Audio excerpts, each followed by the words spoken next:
Doctor S Radhakrishnan 1954.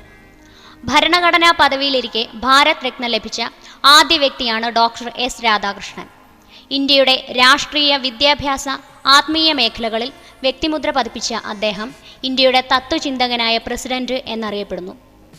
1962 മുതൽ അദ്ദേഹത്തിൻ്റെ ജന്മദിനം അധ്യാപക ദിനമായി ആചരിക്കപ്പെടുന്നു. സർവേപ്പള്ളി രാധാകൃഷ്ണൻ 1888 സെപ്റ്റംബർ 5 ആന്ധ്രാപ്രദേശിലെ തരുത്തണി ഗ്രാമത്തിൽ ജനിച്ചു.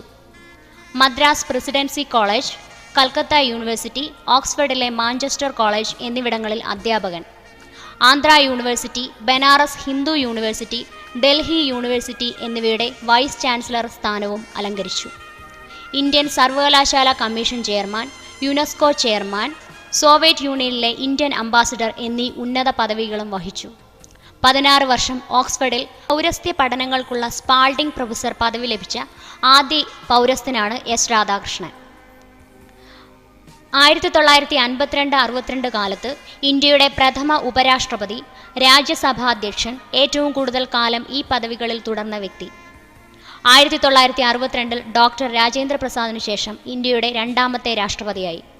ആ പദവിയിലെത്തിയ ആദ്യ സ്വതന്ത്ര സ്ഥാനാർത്ഥി, ആദ്യ ദക്ഷിണേന്ത്യക്കാരൻ.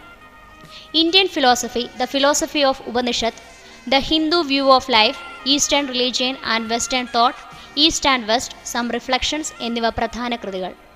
1975 ഏപ്രിൽ 17 അന്തരിച്ചു.